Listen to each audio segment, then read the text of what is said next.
আল্লাহ নবী বলেন, ইন্নাহু সালিমিনকুম মিন বাদি রিজাল ইউতফিউনা সুন্নাতা ওয়া ইউহদিসুনা বিদআ।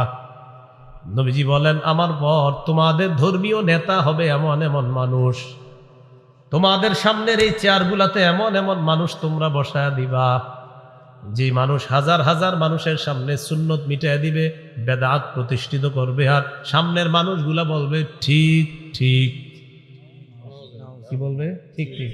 আর এখানে বসে এরকম হাজার হাজার মানুষের সামনে বলবে যে সুন্নত মিটায় দিবে, আর বেদাত প্রতিষ্ঠিত করে বলবে অমুকরা বলে এটা নাকি বেদাত, মানে বেদাতটা বইলা বলে অমুকরা বলে এটা নাকি বেদাত, বেদাতটা বইলা কি বলে অমুকরা বলে এটা নাকি কি। তখন কিভাবে দলিলগুলো দেয়? ভাই বলেন আপনার দাদা এটা করে নাই, বলেন তো আমাদের অমুক শাহ এটা করে নাই, অমুক এটা করে নাই, এগুলো দলিল দিচ্ছে। এগুলা কি দলিল? আমি আপনাদের সামনে এতক্ষণ কি এগুলা বলছি? নবী বলে দিয়েছেন তোমাদের ধর্মীয় নেতা এমন মানুষ হবে সরাসরি সুন্নত মিটিয়ে দিবে, বেদাত জিন্দা করবে, বেদাত প্রতিষ্ঠিত করবে, এরকম তোমাদের ধর্মীয় নেতা হবে। এখন করণীয় কি এই জাতীয় মানুষ হইলে? আব্দুল্লাহ ইবনে মাসউদ রাদিয়াল্লাহু তাআলা আনহু বলেন, কাইফা বি ইন আদরাকতুহুম, হুজুর এই জাতীয় বেদাতি যদি পাই তাহলে কি করব? নবী জবাব দিয়ে দিলেন, লাইসা তাআতুন লিমান আসাল্লাহ, বেদাতি হলো আল্লাহর নাফরমান, আল্লাহর নাফরমানের কোনো আনুগত্য করা যাবে না, আল্লাহর নাফরমানের কোনো আনুগত্য করা যাবে না। এখানে আপনাদেরও একটা বদভ্যাস আছে, কিছু এলাকায় কিছু বেদাত আসলে, বেদাতি আসলে হেরে দেখতে কিছু ভালো মানুষও যায়। মনে করেন আসছে এমন একজন যে নাচবে, জানে যে নাচানাচি করবে, গাইবে, তো কি করে আমাদের মাদ্রাসার ছেলেগুলাও যায় দেখতে। হ্যাঁ, অনেকে যায়। আপনাদের এই জায়গায় যারা এরকম দেখাসি না কি হয়, তো আপনি কেন জানেন? এই দেখাসি না কি হয় করতে গিয়ে তো আপনি দল ভারী করলেন, দেখাসি না কি হয় করতে গিয়ে আপনি দল কি করলেন? ভারী করলেন। এখন আবার অনেকের মনে আসছে, কারে কইল কথাটা, যে নাচে তারে। মাহফিল কি নাচার জিনিস? তো আপনি মাহফিলে নাচবেন কেন? আল্লাহ আমাদেরকে হেফাজত করেন। এই গেল 4 নাম্বার ক্ষতি। 5 নাম্বার, বেদাতির ঠিকানা জাহান্নাম। বলেন বেদাতির ঠিকানা কি? জাহান্নাম। আবু দাউদের 4607 নম্বর হাদিসের বর্ণনা, قال رسول الله صلى الله عليه وسلم إياكم والمحدثات فإن كل محدثة بدعة وكل بدعة ضلالة وكل ضلالة في النار। আল্লাহ নবী বলেন, তোমরা বেদাত করা থেকে বাঁচো, ইবাদতের নামে নতুন নতুন বেদাত করা থেকে তোমরা বাঁচো। প্রত্যেক নতুন আবিষ্কার হলো বেদাত, প্রত্যেক বেদাত হলো পথভ্রষ্টতা। আমার উম্মত প্রত্যেক পথভ্রষ্টতার ঠিকানা হলো জাহান্নাম। এখন গুরুত্বপূর্ণ একটা আলোচনা করব, এটার আগে আমার সাথে কিছুক্ষণ একটু পড়াশোনা করেন। বলেন, আমরা কোন আল্লাহর ওলির বিরোধী না, আমরা কোন ওলির কবরের বিরোধী না, তবে কোন ওলির কবরকে কেন্দ্র করে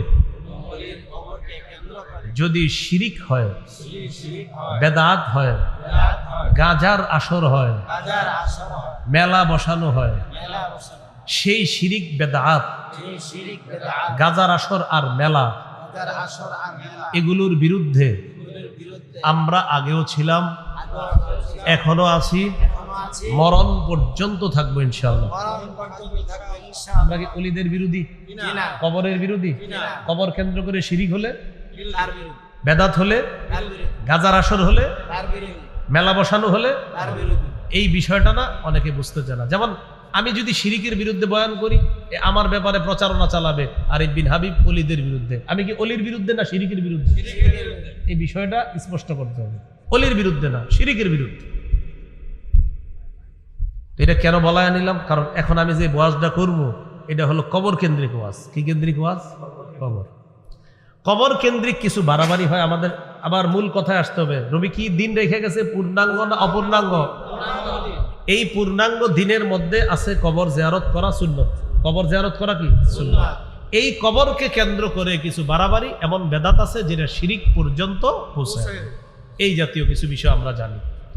সহিহ বুখারীর বর্ণনা 427 নম্বর হাদিস, হাদিসের বর্ণনাকারী আয়েশা সিদ্দিকা রাদিয়াল্লাহু তাআলা আনহা عن عائشة الصديقة رضي الله تعالى عنها أن أم حبيبة وأم سلمة رضي الله تعالى عنهما ذكرتا كنيسة رأيناها بالحبشة فيها تصاوير দেখেন আম্মাজান উম্মে হাবিবা উম্মে সালামা হাবশায় গেছে হাবশায় গিয়ে গির্জা দেখছে একটা গির্জা কি দেখছে ভাই গির্জা মানে একটা ধর্মীয় ইবাদতখানা তো এই গির্জা দেখা দেখি কি গির্জার নিচে হলো আল্লাহর ওলির কবর উপরে হলো ইবাদতখানা আর ইবাদতখানার ভিতরে হলো আল্লাহর ওলির মূর্তি কথাটা বুঝেন গির্জা উপরে আল্লাহর ওলির মূর্তি নিচে আল্লাহর ওলির কবর তাহলে আল্লাহর ওলির কবরের উপর গির্জা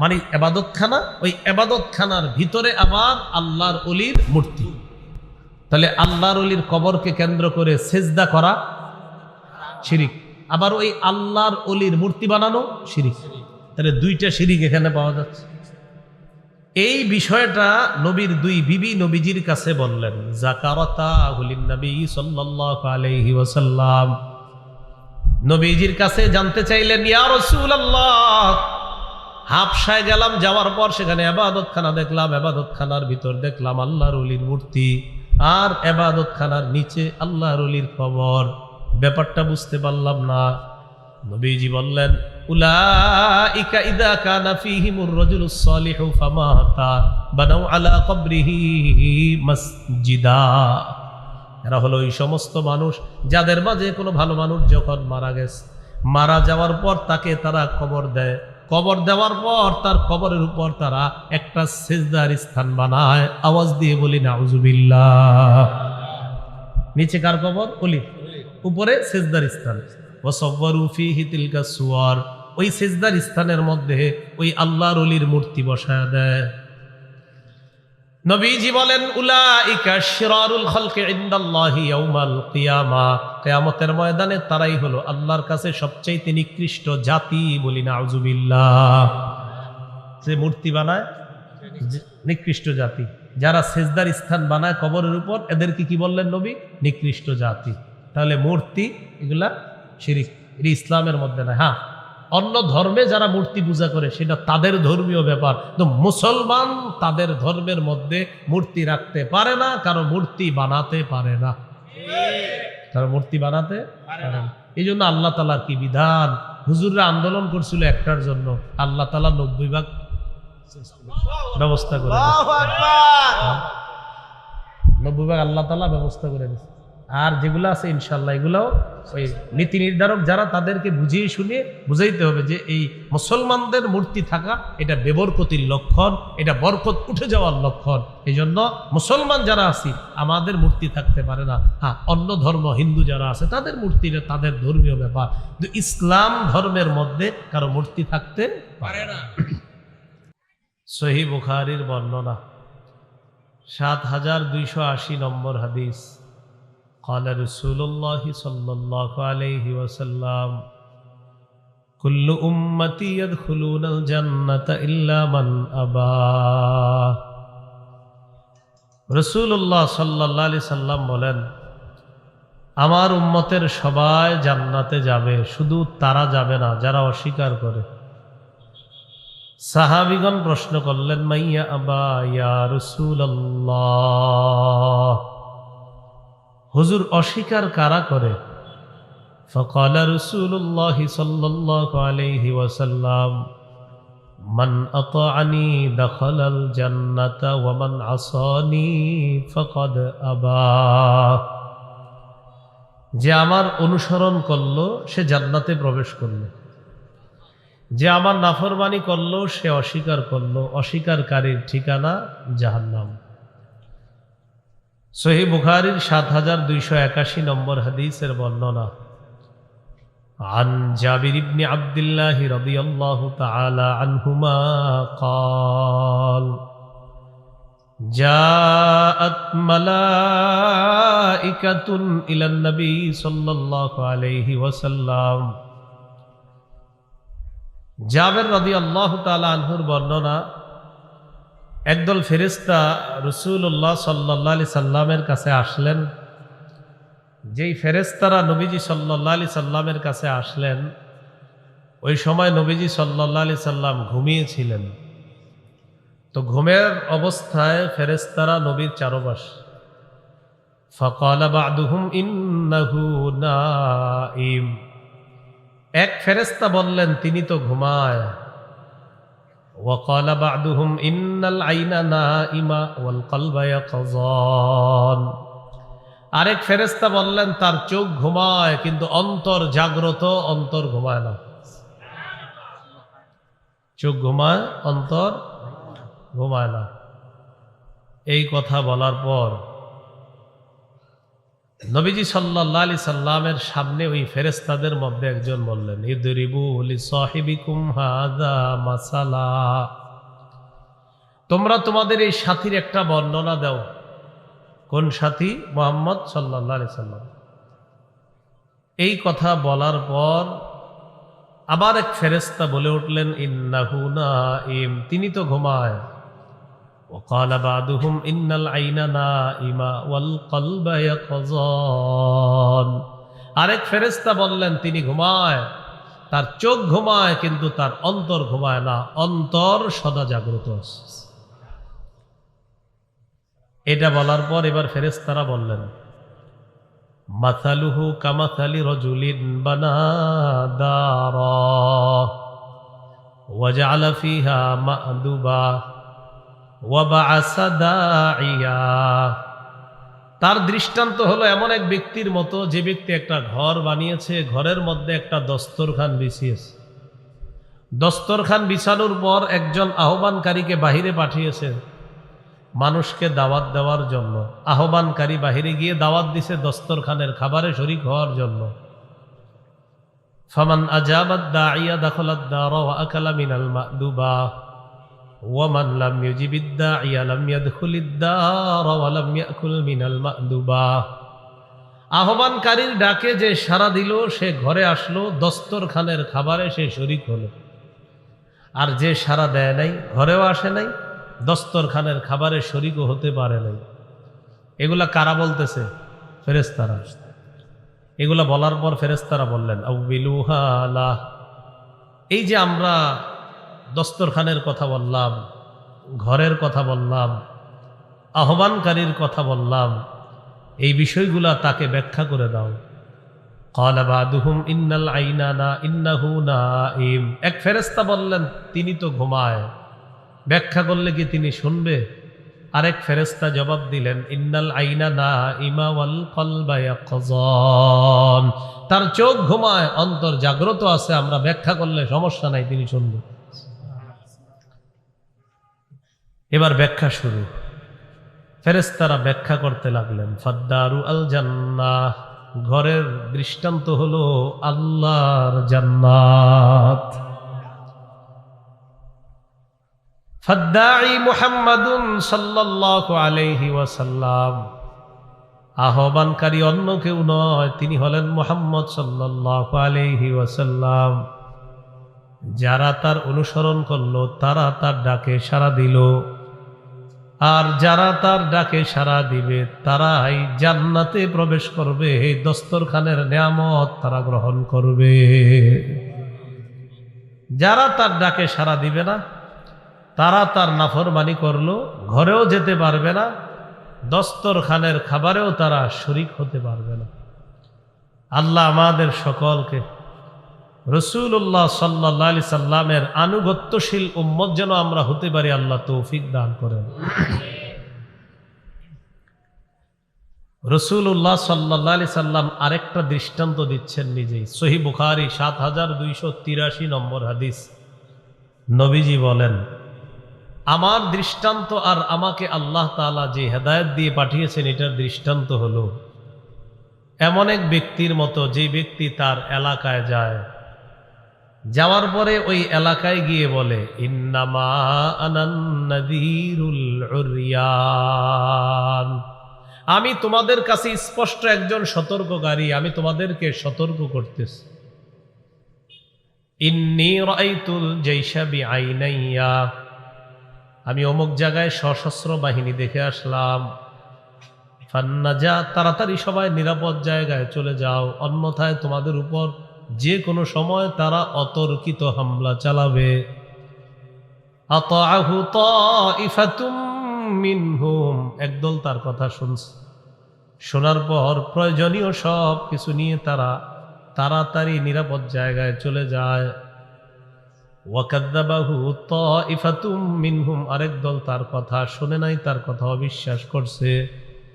রাতের বেলা ঘরের মধ্যে নিরাপদে আরামে ঘুমায়। সাব্বাহাহুমুল জাইশ, সশস্ত্র বাহিনী তাদের উপর রাতের বেলা হঠাৎ হামলা চালায়। হামলা চালানোর পর মানুষগুলা মারা যায়। বলেন তো, দুই দলের মধ্যে কারা সফল? যারা কথা শুনলো না শুনলো? যারা শুনছে তারা নিরাপদ, সঠিক জায়গায় চলে গেছে। এগুলা ফেরেশতারা বলতেছে। তার দৃষ্টান্ত হলো এমন, যারা তার কথা মানবে ওই মানুষগুলা নিরাপদ ঠিকানা আল্লাহর জান্নাতের মেহমান হয়ে যাবে। আর যারা তার কথা মানবে না, মুহাম্মদ সাল্লাল্লাহু আলাইহি সাল্লামের কথা মানবে না যারা, তাদের ঠিকানা হবে জাহান্নাম। আল্লাহ আমাদের সকলকে নবীজির যেন পূর্ণ আনুগত্য আমরা করতে পারি, আল্লাহ তৌফিক দান করেন।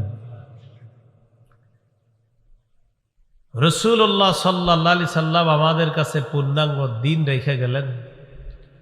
এই দিন পালন করতে গিয়ে আমাদের কিছু ভুল ভ্রান্তির কারণে কিছু ভুল হয়ে যায় শিরিক, আর কিছু ভুল হয় বেদাত। বলেন তো কি বললাম? কিছু ভুলের নাম হয় কি শিরিক, কিছু ভুলের নাম হয় কি বেদাত। আমি কিন্তু ওয়াজ শুরু করি নাই শিরিক বেদাত, খালি বলছি কিছু ভুলের নাম শিরিক, কিছু ভুলের নাম কি বেদাত। অনেকে এই মুহূর্তে মনে মনে বলতেছে, মনে হয় আমারে কয়।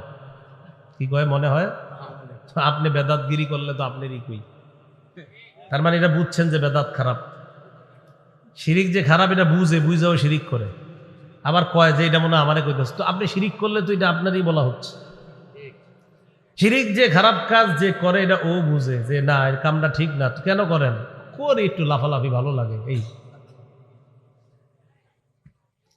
পরনে কাপড় নাই, তার নাম আপনারা দিয়ে দেন পীর। কথার কথা। ছোটবেলায় বাচ্চাদের পরনে কাপড় না থাকলে ওরে কি বলা হয়? এখন আপনি কোনো পীরের নাম রাখলেন ল্যাংটা। আমি কিন্তু আপনাকে বলছি না যে আপনি কোনো খারাপ পীর বা ভালো পীর, এটা না। শুধু বললাম যে একজন পীর সাহেবের নাম ল্যাংটা কেমনে হয়? উনি তো আপনাকে সঠিক কথা শিখাবেন, উনি তো আপনাকে ভালো কথা শিখাবেন। তো যার নামটাই দিলেন কি, তো উনি আপনাকে কি শিখাবে? এই জন্য আমি আর কি বললাম কথাটা, যে এটা তো সৌন্দর্যতা আছে। পীর সাহেব একটা সম্মানের, একটা ভদ্রতার জায়গা, একটা সম্মানের জায়গা, একটা মর্যাদা। পীর মানি শুনলেই অন্তরের মধ্যে একটা এরকম কাজ করে, একটা ভালো মানুষের ছবি ফুটে ওঠে। হাফিজজি হুজুরের নামটা শুনলে আপনাদের এলাকার এই মুহূর্তে সবার ভিতরে একটা ভদ্রতা শ্রদ্ধার বিষয় ফুটে ওঠে, যে হাফিজজি হুজুর মানে একটা সম্মানিত ব্যক্তি। তো বুঝাইতে চাইলাম, একজন পীর, একজন আল্লাহর ওলি, তার কথা শুনলে, তাকে পড়লে, তাকে দেখলে, তার ব্যাপারে কিছু লেখাপড়া যদি আমরা পড়ি পাতায় পাতায়, দিলের মধ্যে তার ব্যাপারে আলাদা একটা শ্রদ্ধা কাজ করে, একটা ভক্তি, একটা ভালোবাসা কাজ করে। এই মানুষগুলা হলো খাঁটি পীর, আল্লাহওয়ালা। কিন্তু আপনি শুরুতে একজনে বললেন, হুজুর আমার পীর সাহেব কিন্তু ল্যাংটা থাকে, তো এটা আপনি কেমন কথা বললেন? এটা আপনি একটু না শরীয়তরে না জিগে আগে আকললি জিজ্ঞাসা করেন। শরীয়ত তো হারাম বলবেই, এবার আপনার কি মাথায় কি কিছু নাই? এটারে জিজ্ঞাসা করেন।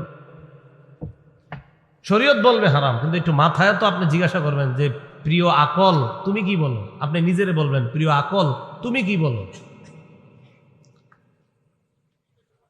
তো বলছিলাম, পূর্ণাঙ্গ শরীয়ত পালন করতে গিয়ে আমাদের কিছু কর্ম, যে কর্মগুলা শিরিক পর্যন্ত পৌঁছে, আর কিছু কর্ম এটা বেদাত পর্যন্ত চলে যায়।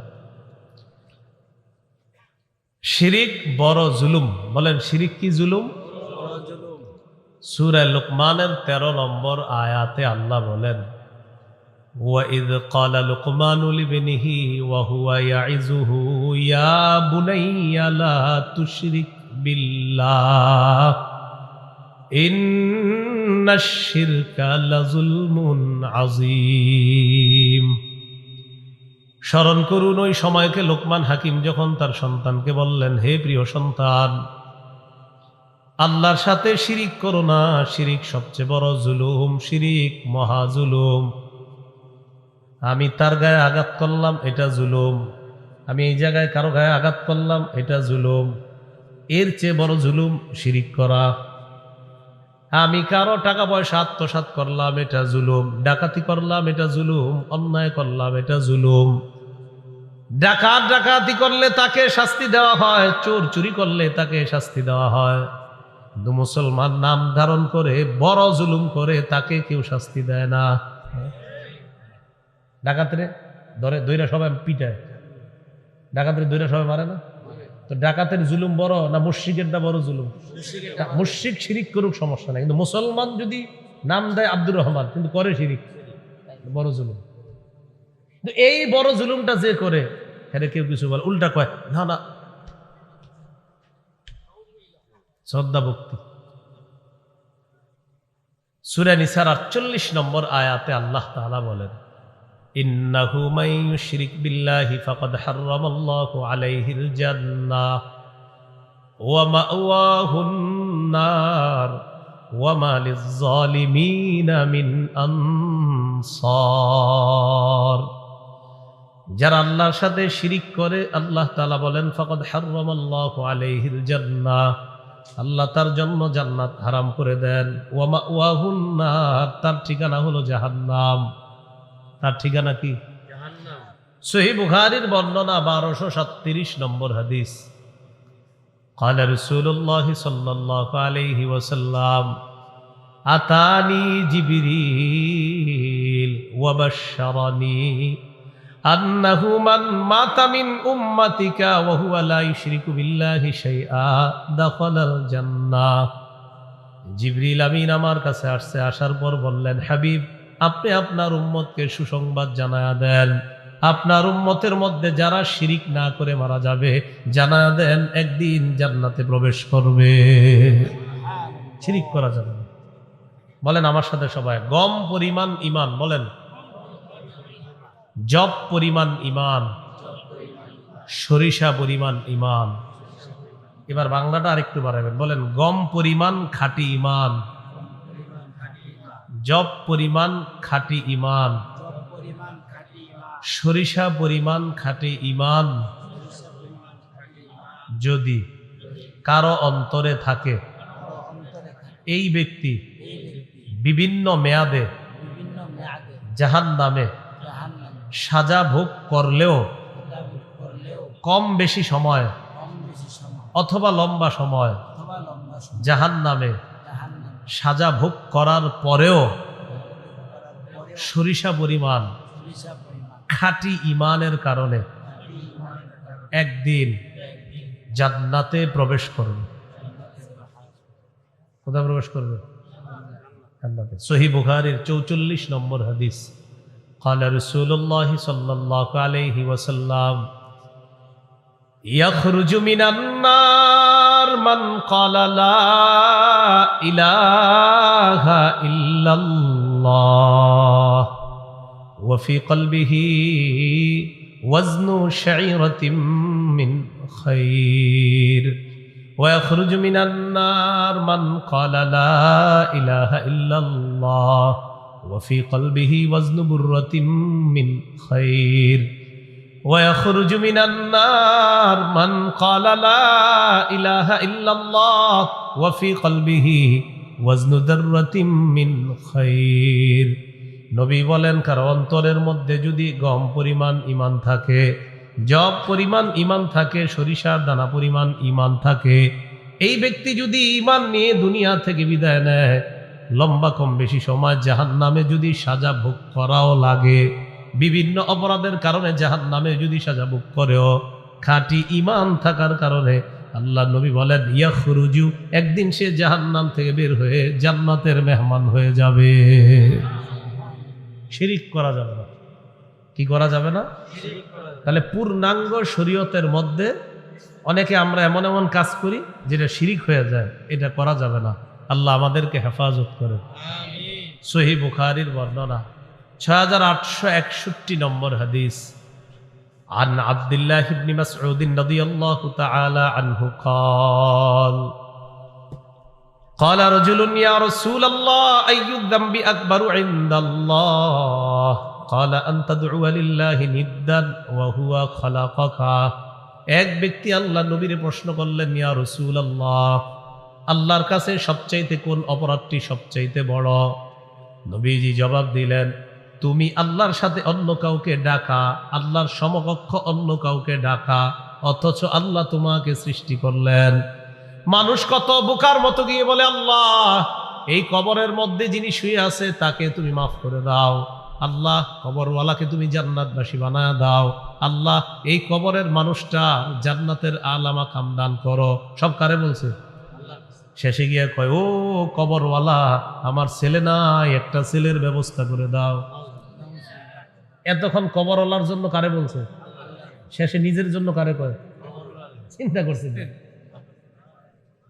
মানে কাজটা কিন্তু ঠিক ছিল এতক্ষণ আল্লাহ মাফ করেন আল্লাহ জান্নাত দেন আল্লাহ উঁচা মাকাম দেন আল্লাহ আমার উস্তাদ ছিলেন তিনি আমার পীর ছিলেন আমার শায়েখ ছিলেন আল্লাহ তার মাকাম আরো বাড়ায় দেন সবকিছু আল্লাহরে বলছে শেষে গিয়া কয় বাবা আমার স্ত্রীর 10 বছর সন্তান হয় না একটা সন্তানের ব্যবস্থা করে দেন কি হয়ে গেল বিষয়টা এই তো এটাই শিরিক হয়ে গেল আল্লাহ আমাদেরকে হেফাজত করেন অথচ আল্লাহ তাআলা সূরা শুরার 49-50 নম্বর আয়াতে বলেন লিল্লাহি মুলকুস সামাওয়াতি ওয়াল আরদ আসমান জমিনের রাজত্ব আল্লাহর ইয়াখলুকু মা ইয়াশা আল্লাহ যা চান তা সৃষ্টি করেন ইয়াহাবু লিমান ইয়াশাউ ইনাসা আল্লাহ যাকে চান তাকে কন্যা সন্তান দান করেন ওয়া ইয়াহাবু লিমান ইয়াশাউ যুকুর যাকে চান তাকে ছেলে সন্তান দান করেন আও ইউযাওয়িজুহুম যুকরানা ওয়া ইনাসা যাকে চান তাকে ছেলেও দান করেন মেয়েও দান করেন ওয়াজআলু মান ইয়াশাউ আকিমা যাকে চান তাকে ছেলেও দেন না মেয়েও দেন না ওই নারীটাকে বন্ধা রেখে দেন এই ক্ষমতা কার ছেলে মেয়ে দেয় কে ভাই মেয়ে হতে থাকবে কার ক্ষমতা ছেলেই হবে কার ক্ষমতা ছেলেও হবে মেয়ে হবে ক্ষমতা কার ছেলে মেয়ে কিচ্ছু হবে না এই চাও কার তো এই যে আমাদের ভুলগুলা এইভাবে হয়ে যায় এই ভুলগুলার কারণে শিরিক হয় আল্লাহ এই শিরিক থেকে আমাদেরকে হেফাজত করেন তো নবীজির প্রশ্ন করলেন সবচেয়ে বড় পাপ কোনটি নবীজি বললেন তুমি আল্লাহর সাথে অন্য কাউকে সমকক্ষ হিসাবে ডাকা অথচ আল্লাহ তোমাকে সৃষ্টি করেছেন সে আল্লাহর সাথে তুমি অন্য কাউকে ডাকা আল্লাহ আমাদেরকে হেফাজত করেন এবার আমার সাথে বলেন বলেন মাঝে মাঝে পূর্ণাঙ্গ শরীয়ত পালন করতে গিয়ে অনেকে এমন কাজ করে ফেলে যেই কাজটিকে ইসলামের পরিভাষায় বেদাত বলা হয় কি বলা হয় কিছু কাজ হয় শিরিকের মতো আবার কিছু হয় কিসের মতো বেদাতের মতো এখন কথা হলো বেদাত জিনিসটা কি সহিহ বুখারীর বর্ণনা 2697 নম্বর হাদিস 2697 হাদিসের বর্ণনাকারী আয়েশা সিদ্দিকা রাদিয়াল্লাহু তাআলা আনহা عن عائشة الصديقة رضي الله تعالى عنها قالت قال رسول الله صلى الله عليه وسلم من أحدث في أمرنا هذا ما ليس فيه فهو رد নবীজি বলেন আমাদের এই পূর্ণাঙ্গ শরীয়তের মধ্যে কেউ যদি ইবাদতের নামে নতুন কোনো কিছু আবিষ্কার করে এটা হলো বেদাত আমাদের এই পূর্ণাঙ্গ শরীয়তের মধ্যে ইবাদতের নামে সওয়াবের আশায় যদি কেউ নতুন কোনো কিছু আবিষ্কার করে এটার নাম হবে বেদাত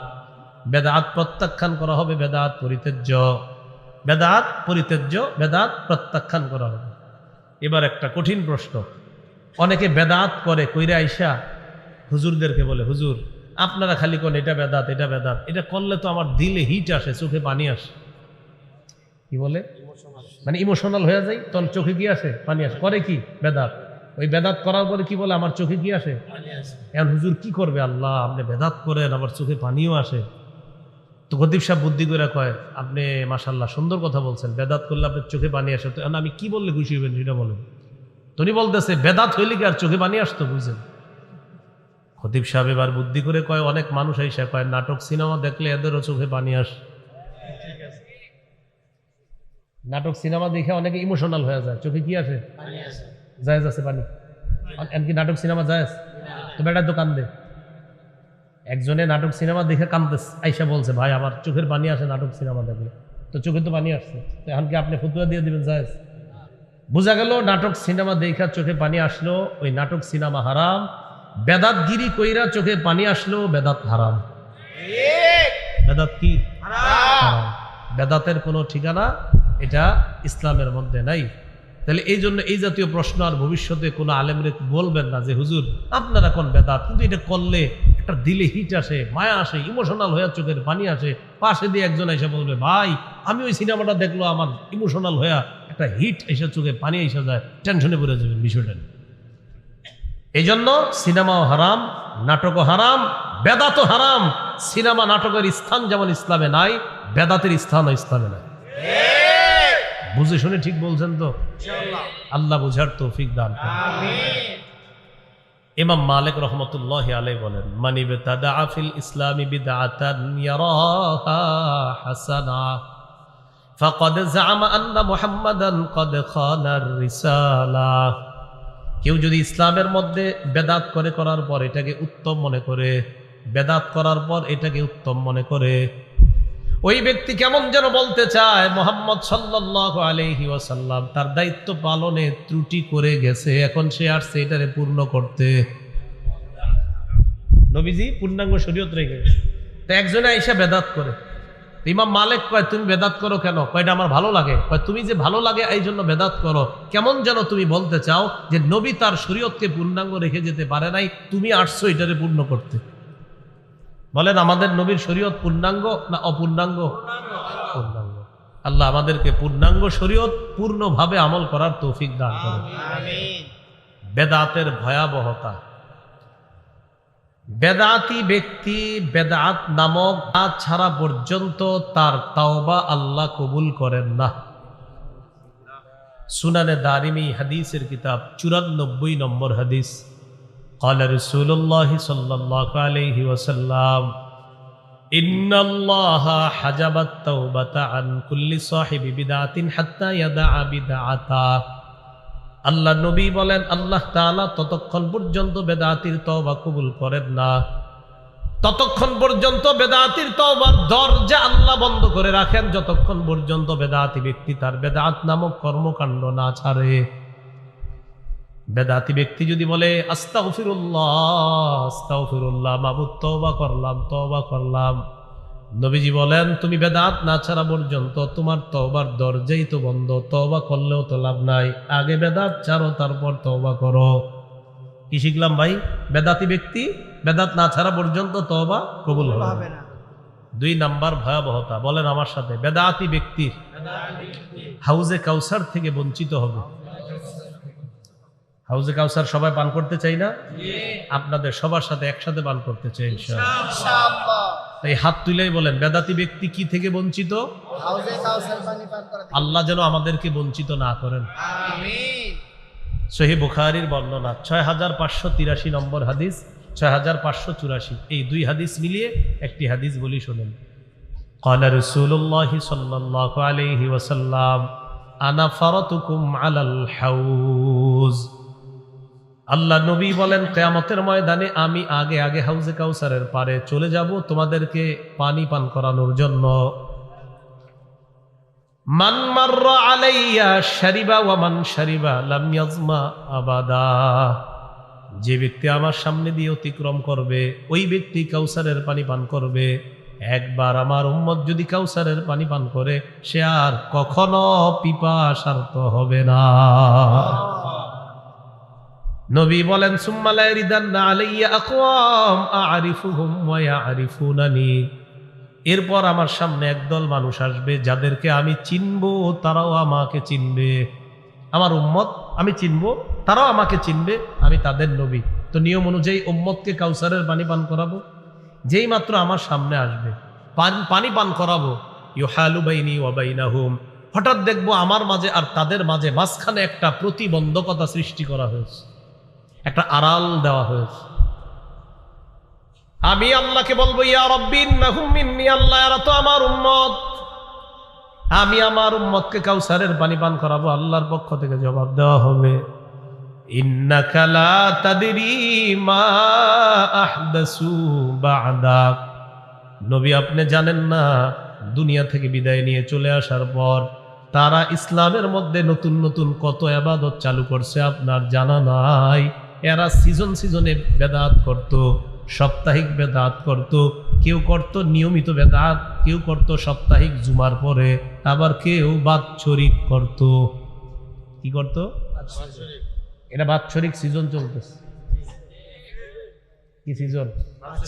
বাৎসরিক সিজন। আমি কিন্তু বলি নাই, বলছি। অনেকে মনে মনে করতেছে আমারে কয়, তো আপনি বেদাত করলে আপনি ওই আগের কথা, মানে মনে মনে ভাববে এটা মনে হয় আমি, তো বেদাত করলে তো আপনি। আর যদি বলেন না আমি তো মাশাআল্লাহ বেদাত করি না, তো মাশাআল্লাহ আপনি তো না। বেদাতি ব্যক্তি বুঝে হেজে বেদাত করে, এই জন্য বেদাত করবেন না। সর্বশেষ আপনার আমি যতই বুঝাই, আপনি বলবেন হুজুর আপনি বলতে থাকেন, আমি আমারটা করব। সর্বশেষ এতটুকু বলতে পারি, মঞ্চে আসলে আপনার পায়ে ধরতে পারি, এই পায়ে পায়ে।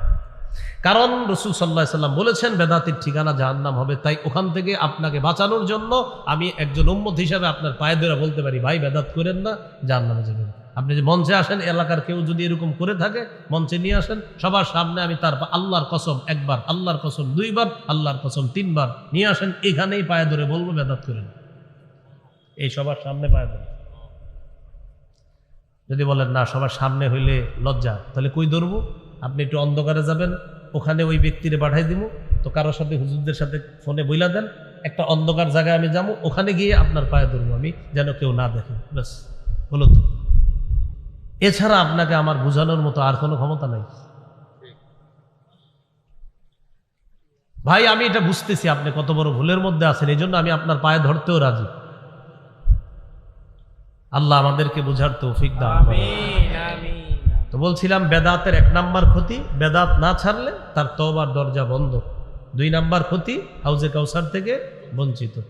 তো নবী পানি পান করাইতে চাবে, তো আল্লাহ তাআলা বলবে এরা হলো বেদাতি, পানি পান করাতে পারবেন না।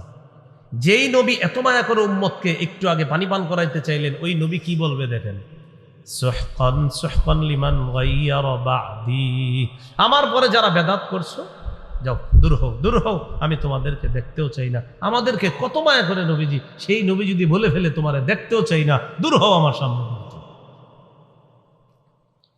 বেদাতের 3 নাম্বার ক্ষতি, যে ব্যক্তি নিজে বেদাত করে অথবা কোনো বেদাতিকে আশ্রয় প্রশ্রয় দেয়, তার উপর আল্লাহর অভিশাপ, ফেরেশতাদের অভিশাপ, সকল মানুষের অভিশাপ।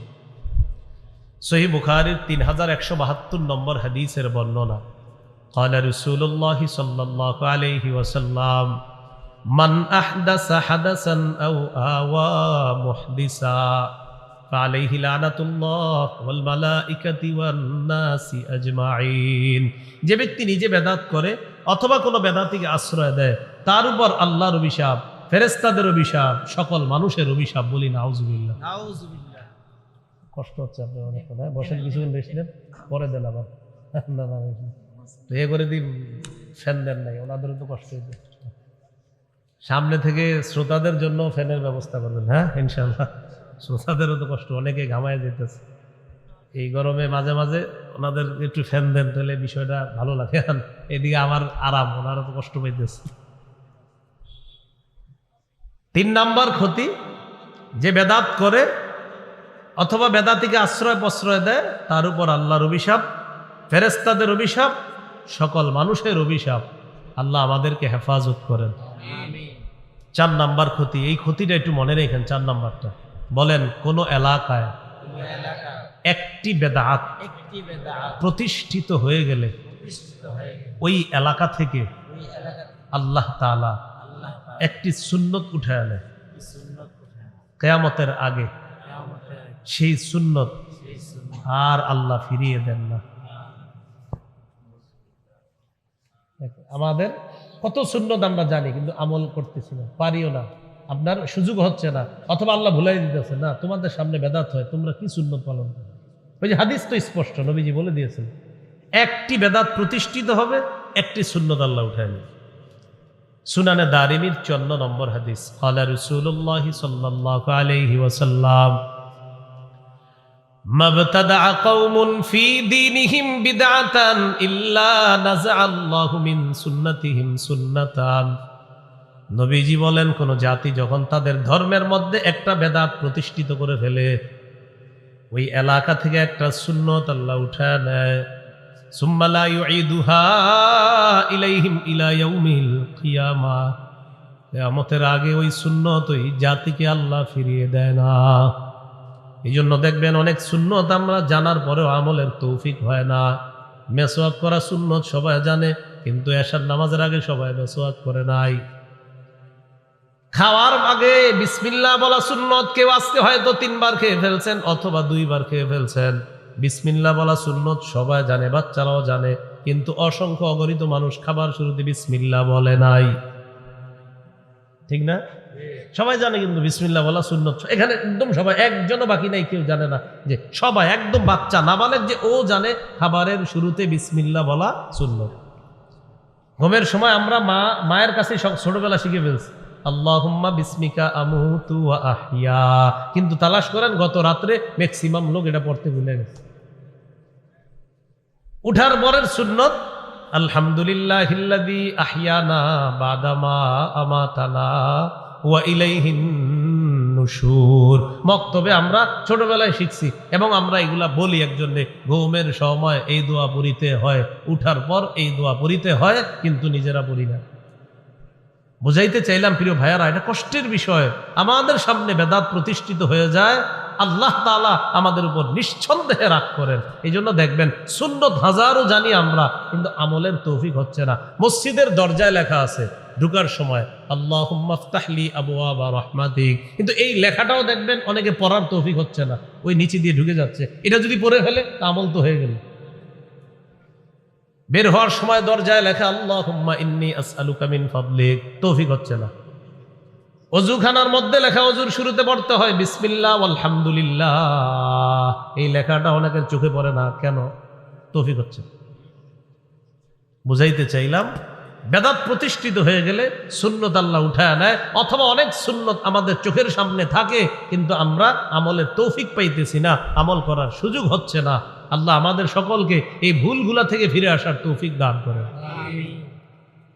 ইবনে মাজার বর্ণনা 2865 নম্বর হাদিস, قال رسول الله صلى الله عليه وسلم, আল্লাহ নবী বলেন, ইন্নাহু সালিমিনকুম মিন বাদি রিজাল ইউতফিউনা সুন্নাতা ওয়া ইউহদিসুনা বিদআ।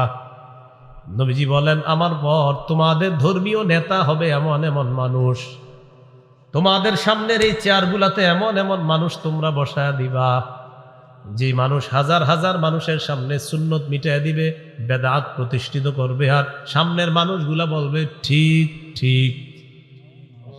কি বলবে? ঠিক ঠিক। আর এখানে বসে এরকম হাজার হাজার মানুষের সামনে বলবে যে সুন্নত মিটায় দিবে, আর বেদাত প্রতিষ্ঠিত করে বলবে অমুকরা বলে এটা নাকি বেদাত, মানে বেদাতটা বইলা বলে অমুকরা বলে এটা নাকি বেদাত, বেদাতটা বইলা কি বলে অমুকরা বলে এটা নাকি কি। তখন কিভাবে দলিলগুলো দেয়? ভাই বলেন আপনার দাদা এটা করে নাই, বলেন তো আমাদের অমুক শাহ এটা করে নাই, অমুকে এটা করে নাই, এগুলো দলিল দিচ্ছে। এগুলা কি দলিল? আমি আপনাদের সামনে তখন কি এগুলা বলছি? নবী বলে দিয়েছেন তোমাদের ধর্মীয় নেতা এমন মানুষ হবে সরাসরি সুন্নত মিটিয়ে দিবে, বেদাত জিন্দা করবে, বেদাত প্রতিষ্ঠিত করবে, এরকম তোমাদের ধর্মীয় নেতা হবে। এখন করণীয় কি এই জাতীয় মানুষ হইলে? আব্দুল্লাহ ইবনে মাসউদ রাদিয়াল্লাহু তাআলা আনহু বলেন, কাইফা বি ইন আদরাকতুহুম, হুজুর এই জাতীয় বেদাতি যদি পাই তাহলে কি করব? নবী জবাব দিয়ে দিলেন, লাইসা তাআতুন লিমান আসাল্লাহ, বেদাতি হলো আল্লাহর নাফরমান, আল্লাহর নাফরমানের কোনো আনুগত্য করা যাবে না, আল্লাহর নাফরমানের কোনো আনুগত্য করা যাবে না। এর আপনাদেরও একটা বদভ্যাস আছে, কিছু এলাকায় কিছু বেদাত আসলে, বেদাতি আসলে হেরে দেখতে কিছু ভালো মানুষও যায়। মনে করেন আসছে এমন একজন যে নাচবে, জানে যে নাচানাচি করবে, গাইবে, তো কি করে আমাদের মাদ্রাসার ছেলেগুলাও যায় দেখতে। হ্যাঁ, অনেকে যায়। আপনাদের এই জায়গায় যারা এরকম দেখাসি না কি হয়, তো আপনি কেন জানেন?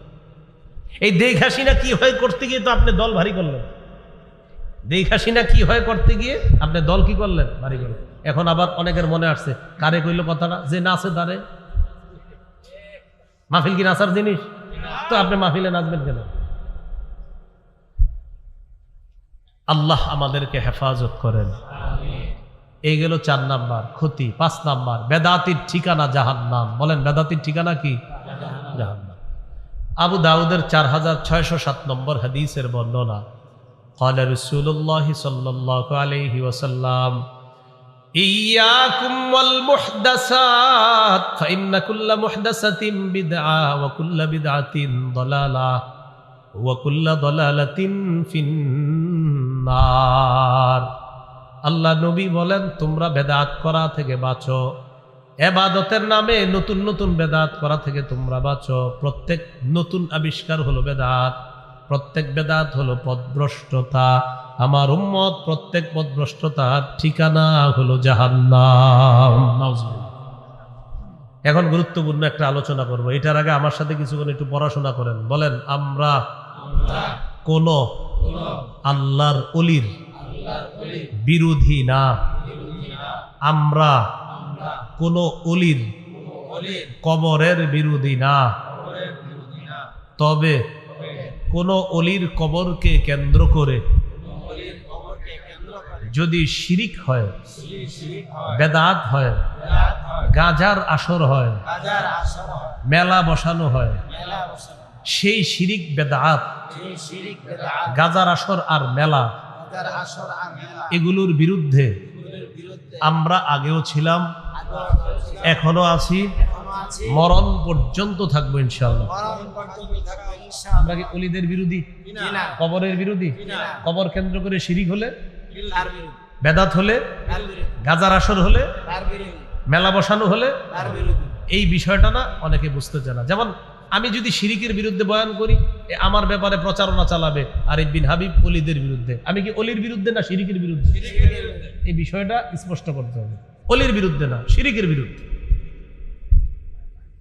এটা কেন বলায় নিলাম? কারণ এখন আমি যে ওয়াজটা করব এটা হলো কবর কেন্দ্রিক ওয়াজ। কি কেন্দ্রিক ওয়াজ? কবর। কবর কেন্দ্রিক কিছু বাড়াবাড়ি হয় আমাদের। আবার মূল কথায় আসতে হবে। নবী কি দিন রেখে গেছে? পূর্ণাঙ্গ না অপূর্ণাঙ্গ? এই পূর্ণাঙ্গ দিনের মধ্যে আছে কবর জিয়ারত করা সুন্নত। কবর জিয়ারত করা কি সুন্নত। এই কবরকে কেন্দ্র করে কিছু বাড়াবাড়ি এমন বেদাত আছে যেটা শিরিক পর্যন্ত পৌঁছায়। এই জাতীয় কিছু বিষয় আমরা জানি।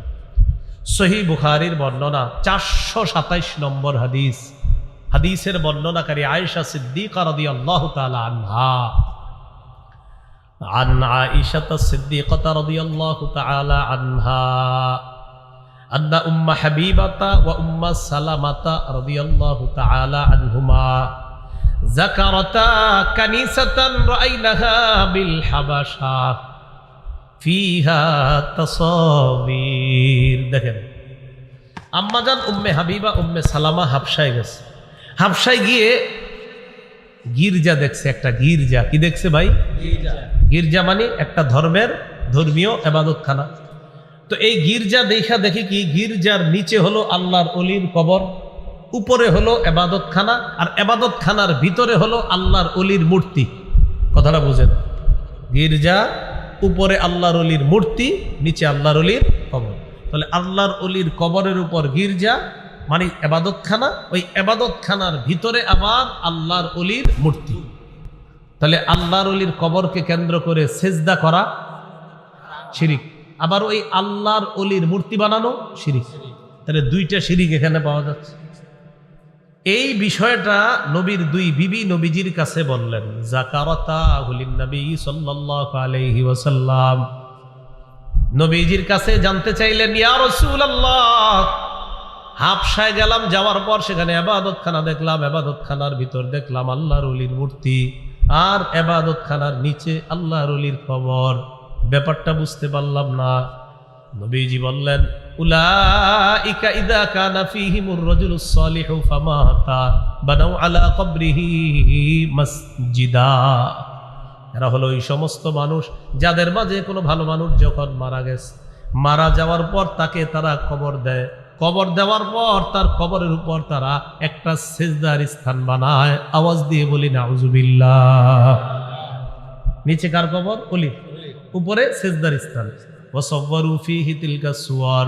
ওই সেজদার স্থানের মধ্যে ওই আল্লাহর ওলির মূর্তি বসায় দেয়। নবীজি বলেন উলাইকা শিরারুল খালকি ইনদাল্লাহি ইয়াউমাল কিয়ামা, কিয়ামতের ময়দানে তারাই হলো আল্লাহর কাছে সবচেয়ে নিকৃষ্ট জাতি। বলি নাউজুবিল্লাহ। যে মূর্তি বানায় নিকৃষ্ট জাতি, যারা সেজদার স্থান বানায় কবরের উপর, এদেরকে কি বললেন নবী? নিকৃষ্ট জাতি।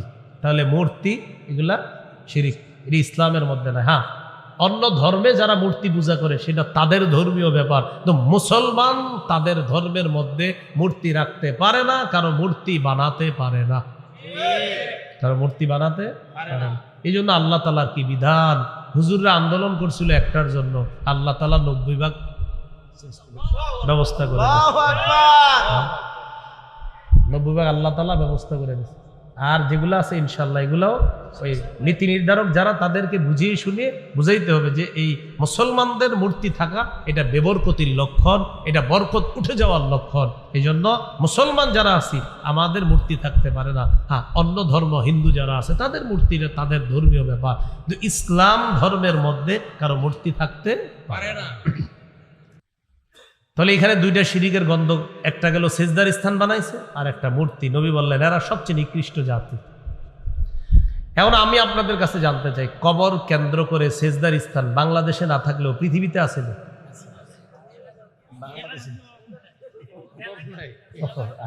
আপনাদের এলাকা আছে? আমি জানি। তো এখন শোনেন, রাসূলুল্লাহ সাল্লাল্লাহু আলাইহি সাল্লাম বলেন এরা হলো সবচেয়ে নিকৃষ্ট জাতি। ওনারা বলতেছে আপনাদের এলাকা না, ওনারা বলছেন ওনাদের এলাকারই। এবার দেখেন নবীজি কি বলে, মুসনাদ আহমদের বর্ণনা, ক্বালা রাসূলুল্লাহ সাল্লাল্লাহু আলাইহি ওয়াসাল্লাম ইন্না মিন শিরারিন নাস মান তুদরিকুহুমুস সাআতু ওয়া হুম আহইয়া। পৃথিবীর মধ্যে সবচেয়ে নিকৃষ্ট মানুষ দুই জাতি। এক নাম্বার, যারা জীবিত থাকতে তাদের কাছে কিয়ামত আসবে তারা সবচেয়ে নিকৃষ্ট, যারা জীবিত আর কিয়ামতটা আসবে তারা সবচেয়ে নিকৃষ্ট। দুই নাম্বার, ওয়াল্লাযীনা ইয়াত্তাখিযুনাল কুবুরা মাসাজিদা, যারা কবরকে সেজদার স্থান বানায় তারা হবে সবচেয়ে নিকৃষ্ট। বলি নাউজুবিল্লাহ, সবচেয়ে নিকৃষ্ট। নবীজি ইন্তেকালের 5 দিন আগের একটা হাদিস শোনাই, শোনামুনি। ইন্তেকালের 5 দিন আগের হাদিসটার গুরুত্ব কম না অনেক বেশি? সহিহ মুসলিমের বর্ণনা 1075 নম্বর হাদিস, মাদ্রাসার পাঠ্যপুস্তক অনুসারে 532 নম্বর হাদিস। এই হাদিসের মধ্যে আছে ক্বালা রাসূলুল্লাহ সাল্লাল্লাহু আলাইহি ওয়াসাল্লাম, নবীজি বলেন আলা ওয়া ইন্না মান কানা ক্বাবলাকুম ইত্তাখাযু কুবুর আমবিয়াইহিম ওয়া সালিহিহিম মাসাজিদা, তোমাদের পূর্বের জাতি তাদের নবী আর ওলিদের কবরকে সিজদার স্থান বানিয়েছে। আলা ফালা তাত্তাখিজুল কুবুর মাসাজিদা, তোমরা কবরকে সিজদার স্থান বানাবা না। আনহাকুম আন যালিকা, আমি নবী তোমাদেরকে মায়া করে বিষয়টা নিষেধ করে গেলাম। মায়া করে নবী আমাদেরকে নিষেধ করে যাচ্ছে ইন্তেকালের 5 দিন আগে, উম্মত কবরকে সিজদার স্থান বানায় না। অতীতের জাতি তাদের নবী ওলিদের কবরকে সিজদার স্থান বানিয়েছে, আমি নবী তোমাদেরকে বড় মায়া করি, এই কাজ তোমরা করো না, সিজদার স্থান বানায় না। কয়দিন আগে কথাটা বলছে ইন্তেকালের। এবার একটা হাদিস শোনাই, ইন্তেকালের দিনের হাদিস, যেদিন ইন্তেকাল করবে, তাহলে এটার গুরুত্ব আরো বেশি। সহিহ বুখারীর বর্ণনা 435 নম্বর হাদিস, লাম্মা নুজিলা বিরাসূলিল্লাহি সাল্লাল্লাহু আলাইহি ওয়াসাল্লাম, যেদিন নবীজি ইন্তেকাল করবে মুমূর্ষ অবস্থা, কানা ইয়াতরাহু খামিসাতান আলা ওয়াজহিহি, তাফিকা ইয়াতরাহু খামিসাতান আলা ওয়াজহিহি, নবী তার চেহারা মুবারকের উপর একটা কাপড় দিস, কাপড় এইভাবে একটা কাপড় দিস। যেদিন ইন্তেকাল করবে সেদিন তার চেহারা মুবারকের উপর একটা কাপড় দিস। ফাইদা গতাম্মা, যখন নবীর প্রাণটা বের হবে অবস্থা, কাশাফাহা আন ওয়াজহিহি, চেহারা থেকে কাপড়টা সরায়া ফেলছে। ইন্তেকাল করার দিন কাপড় দিস, যখন প্রাণটা বের হবে কাপড়টা সরিয়ে ফেল। কাপড় সরানোর পর বললেন লানাতুল্লাহি আলাল ইয়াহুদি ওয়ান নাসারা ইত্তাখাযু কুবুর আমবিয়াইহিম মাসাজিদা ইউহাদ্দিরু মা সানাউ। নবীজি বললেন ইহুদিদের উপর আল্লাহর অভিশাপ, খ্রিস্টানদের উপর আল্লাহর অভিশাপ, তারা তাদের নবীদের কবরগুলা সিজদার স্থান বানিয়েছে। সতর্ক করে দিচ্ছে উম্মত, আমার কবরকে সিজদার স্থান বানাবে। তাহলে 5 দিন আগে নিষেধ করলেন, ইন্তেকালের দিনও নিষেধ করলেন, তাহলে বিষয়টার গুরুত্ব কম না অনেক বেশি? এই জন্য প্রিয় ভাইয়ারা, কবর কেন্দ্রিক সেজদা আল্লাহ রসুল নিষেধ করছেন। সেজদা দিতে হয় শুধু কাকে? আল্লাহ। আল্লাহ কথাগুলা বুঝার তৌফিক দান করেন। এবার আমার সাথে বলেন, কবরকে কেন্দ্র করে মেলা বসানো নিষেধ। সবাই বলেন দলিল, বলেন দলিল। আবু দাউদের 2042 নম্বর হাদিস। কবর কেন্দ্র করে কি বলানো নিষেধ, কি বসানো নিষেধ? দলিল আবু দাউদের 2042 নম্বর। قال رسول الله صلى الله عليه وسلم لا تجعلوا بيوتكم قبورا ولا تجعلوا قبري عيدا। তোমরা তোমাদের ঘরগুলাকে কবর বানাও না। যেই ঘরের মধ্যে কোরআন তেলাওয়াত হবে না, যেই ঘরের মধ্যে জিকির হয় না, তাসবিহ হয় না, আল্লাহর নাম উচ্চারণ হয় না, ওই ঘরটা কবরের মতো হয়ে যায়। নবী বললেন তোমরা তোমাদের ঘরগুলাকে কবর বানাও না। এরপর বললেন ওয়ালা তাজআলু কবরি ঈদা, আমার কবরকে কেন্দ্র করে মেলা বসাবা না, উৎসব বসাবা না। আমার কবরকে কেন্দ্র করে মেলা বসাবা না, উৎসব করবা না। আমাকে যদি মোহাব্বত করতে চাও সাল্লু আলাইয়া, বেশি বেশি আমার উপর দুরূদ পড়বা। ফাইন্না সালাতাকুম তাবলুগুনি হাইসু কুনতুম, তোমরা যখনই দুরূদ পড়ো যেখানেই থাকো, তোমরা বিবারিয়া থাকো আর বাংলাদেশের যেখানে থাকো, সারা পৃথিবীর যেখানে থাকো, দুরূদ পড়া মাত্রই তাবলুগুনি, আমি নবীর কাছে পৌঁছে যায়। সাথে সাথে কার কাছে পৌঁছে যায়? পড়েন পড়েন সাল্লাল্লাহু আলাইহি ওয়াসাল্লাম, সাল্লাল্লাহু আলাইহি ওয়াসাল্লাম, সাল্লাল্লাহু আলাইহি ওয়াসাল্লাম, সাল্লাল্লাহু আলাইহি ওয়াসাল্লাম। পড়েন আর দিলে দিলে স্মরণ করেন যে এই মুহূর্তেই এটা নবীর কাছে পৌঁছতেছে। সাল্লাল্লাহু আলাইহি ওয়াসাল্লাম, সাল্লাল্লাহু আলাইহি ওয়াসাল্লাম। যতবার পড়ছি আমরা ঠিক ততবার সাথে সাথে নবীজির কাছে পৌঁছে গেছি। এরকম সুন্দর আমল থাইকা কেন বলেন বেদাত করবে, কেন শিরিক করবে? মানুষ জান্নাতে যাওয়ার রাস্তাকে কেন আপনার কঠিন বানায় ফেলে? কত সুন্দর নবীজি দিক নির্দেশনা দিয়ে দিচ্ছে। টাকা পয়সা থাকলে হজ করবা, টাকা পয়সা থাকলে জাকাত দিবা।